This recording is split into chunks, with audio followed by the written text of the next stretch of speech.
Inspector मोहित खुराना है। ये कहानी मेरी खुद की है। उस टाइम शहर में दो चोरों ने लोगों को परेशान कर रखा था।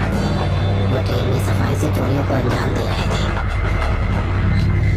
इसलिए एक रात उनको पकड़ने के इरादे से मैं एक आम आदमी के वेश में स्टेशन पहुंच गया।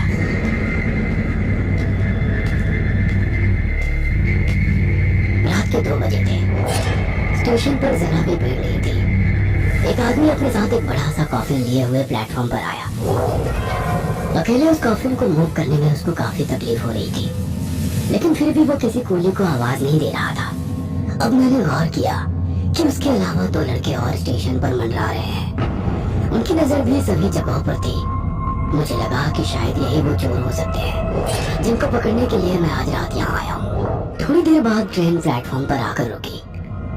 सभी डिब्बों में सवारियां बैठी थी। केवल एक डिब्बा ऐसा था जो बिल्कुल खाली था। वह आदमी उस कॉफिन को खिसकाकर उस डब्बे की तरफ ले जाने लगा। वो कॉफिन को बड़ी मुश्किल से ट्रेन में चढ़ाने की कोशिश करने लगा। जो 2 लड़के आसपास मंडरा रहे थे, उनमें से एक लड़के ने उस कॉफिन को छुआ। लाइए, मैं आपकी मदद कर देता हूँ। नहीं, इसको हाथ मत लगाना। उसने एक हाथ से उसको दूर हटा दिया। उसकी इस हरकत से अब वहाँ मौजूद सभी उसको अजीब निगाहों से देखने लगे। अब मुझे पक्का यकीन हो चला था कि इस कॉफिन में जरूर कोई बहुत गहरा राज छिपा है। वो उस अकेले डिब्बे में चढ़कर बैठ गया जिसमें कोई नहीं था। अब वो दोनों लड़के आपस में कुछ खुसुर फुसुर करने लगे और फिर एक एक करके वो दोनों भी उसी डिब्बे में चढ़ गए। मुझे लगा कि शायद यही वो दोनों चोर हैं जिनको पकड़ने मैं यहाँ आया हूँ। तो फिर मैं उसी डिब्बे में चढ़कर बैठ गया। अब एक कोच में वो आदमी कॉफिन के साथ था। उसके बराबर वाली सिंगल विंडो सीट पर मैं बैठा था, जहाँ से मैं उसको आराम से देख पा रहा था। उसके बराबर वाले कोच में वो 2 लड़के बैठे हुए थे जिन पर मुझे चोर होने का शक था।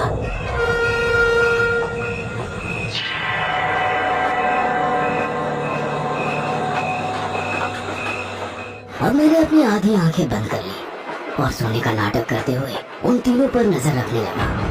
वो दोनों लड़के बार बार किसी न किसी बहाने से उठकर उस आदमी पर नजर रख रहे थे। कुछ देर बाद वो आदमी उठा और मुझे देखने लगा। उसको यकीन हो गया कि मैं सो गया हूँ, तो वो उठकर टॉयलेट चला गया। तभी वो दोनों लड़के एक दूसरे को देखकर मुस्कुराए। उनमें से एक टॉयलेट के बाहर खड़ा हो गया और दूसरा उस कॉफिन के पास जाकर बैठ गया। उसने अपनी जैकेट की जेब से एक चाबियों का गुच्छा निकाला जिसमें कम से कम 20-25 चाबियां होंगी। फिर वो एक एक चाबी उस कॉफिन के ताले में लगाकर उसको खोलने की कोशिश करने लगा। अब मुझे कंफर्म हो गया था कि यही वो दोनों चोर हैं। एक टॉयलेट के पास खड़ा होकर कॉफिन के मालिक पर नजर रख रहा था और दूसरा कॉफिन को खोलने की कोशिश कर रहा था। मैं अभी भी अपनी आधी आंखों को बंद किए सोने का नाटक करते हुए सब कुछ देख रहा था। मैंने उनको उसी टाइम इसलिए नहीं पकड़ा क्योंकि अब मुझे इस तीसरे आदमी का भी रहस्य जानना था कि उस कॉफिन में क्या है और वो उसको कहाँ लेकर जाना चाहता है। थोड़ी कोशिश के बाद वो ताला खोलने में कामयाब हो गया और उसके चेहरे पर मुस्कान छलक आई। ताला निकालकर उसने सीट पर रख दिया और उस कॉफिन के ढक्कन को खोला। कॉफिन के अंदर क्या था ये मैं नहीं देख सकता था क्योंकि उसके खुले ढक्कन का मुंह मेरी तरफ नहीं था। अंदर देखते ही उसकी मुस्कुराहट न जाने कहाँ गायब हो गई और उसके चेहरे पर खौफ नजर आने लगा। वो बहुत जोरों से चिल्लाया। मैंने देखा कि एक लंबे नाखूनों वाला हाथ कॉफिन से निकला और उस आदमी को भी कॉफिन के अंदर ले लिया। वो ढक्कन अपने आप बंद हुआ और उसके अंदर से कॉफिन को पीटने की आवाज आने लगी। यह बहुत ही चौंकाने वाली बात थी। मुझे उठकर उसको बचाना चाहिए था, लेकिन मैं फिर भी अपनी जगह से नहीं उठा। तभी मैंने देखा कि उसका दूसरा साथी तेजी से भागा हुआ उस तरफ आया।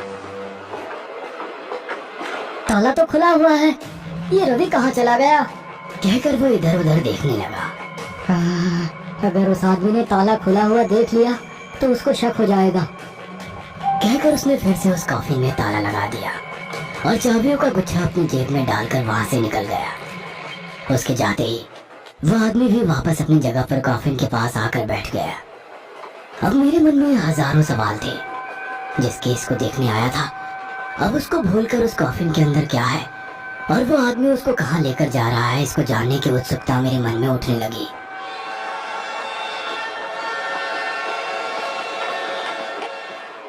उस टाइम ट्रेन घने जंगल से होकर गुजर रही थी।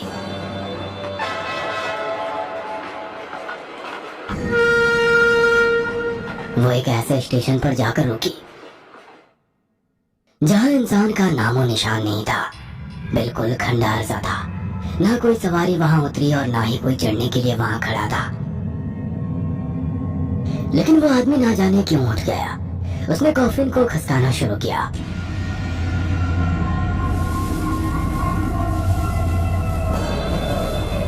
और उसको दरवाजे तक लेकर चला गया।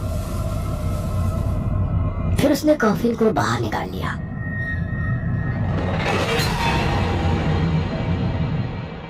चारों तरफ घना जंगल था। वो उस कॉफिन को खिसकाकर जंगल की तरफ ले जाने लगा। उसके जाते ही मैं उठा और उस चोर के पास जाकर बोला,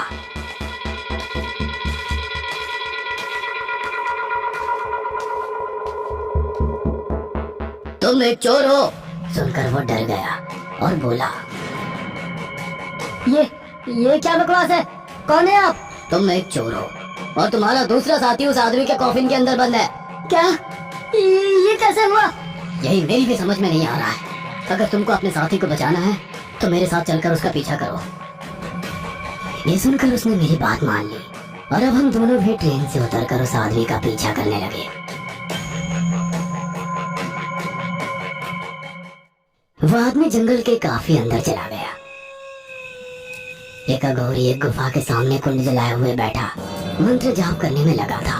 उसके पास ही एक कब्र भी खुदी हुई थी। बाबा, मैं इसको ले आया। अब आप बताइए क्या करना है? सुनकर अघोरी ने आंखें खोली और बोला, पिछले 3 दिनों से ये इसी ताबूत में है ना? ये बाहर तो नहीं आई? नहीं आई बाबा। जैसा आपने कहा था कि इसकी शक्तियों को खत्म करने के लिए इसको 3 दिनों तक किसी भी आदमी का मांस और खून नहीं मिलना चाहिए। उसका ध्यान रखते हुए मैंने इसको इसी ताबूत में बंद रखा है।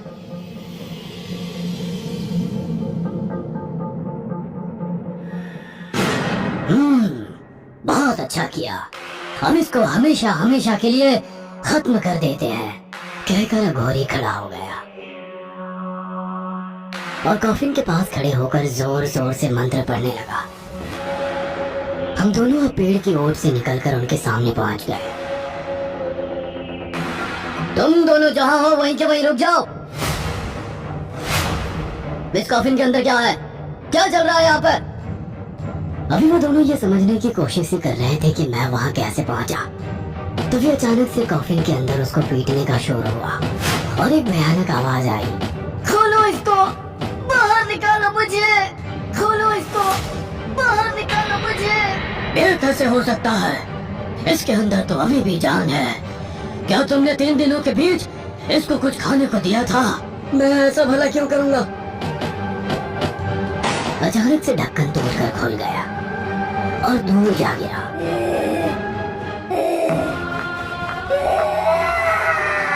उसके अंदर से एक बहुत भयानक दिखने वाली डायन उठ खड़े हुए।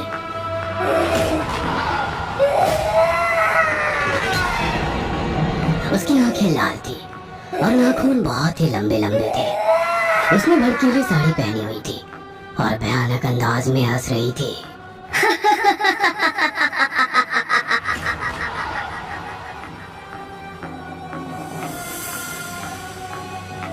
उस चोर की लाश उसके कदमों में पड़ी थी, लेकिन उसके शरीर में कुछ हिस्से खत्म थे और पूरा खून से लथपथ था।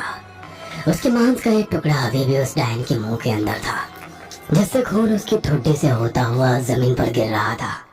ये लाश किसकी है जो इसके ताबूत में है? मुझे कुछ नहीं पता, कुछ नहीं पता। मरने के बाद आराम से सोच लेना कि किसकी क्या गलती है। कहकर उसने अघोरी के कंधे पर अपने दांत गाड़ दिए और उसको चढ़ा डाला।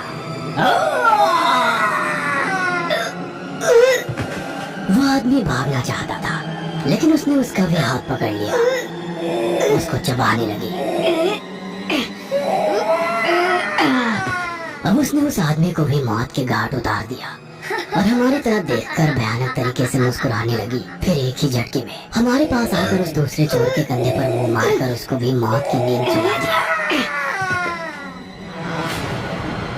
अब मैं हक्का बक्का सा होकर वहां से भागा, लेकिन उसने अगले ही पल मुझको भाग कर पकड़ लिया।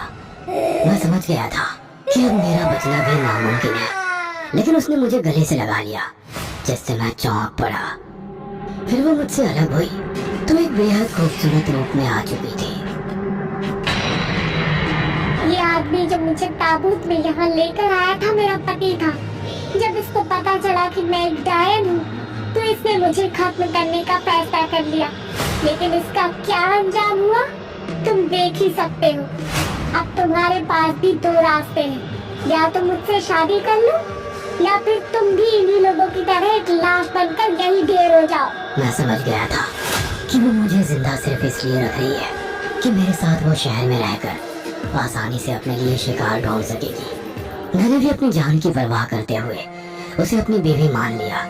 तब से आज तक वो मेरे साथ है, मेरी बीवी उर्वशी के रूप में। फिलहाल मैं एक केस पर काम कर रहा हूँ। शहर में हर 2 दिन में एक आदमी का खून हो रहा है, लेकिन ये केस कभी जिंदगी में सॉल्व नहीं होगा, क्योंकि जो इंस्पेक्टर इस केस को सॉल्व कर रहा है वह इसकी असलियत सबके सामने नहीं ला सकता।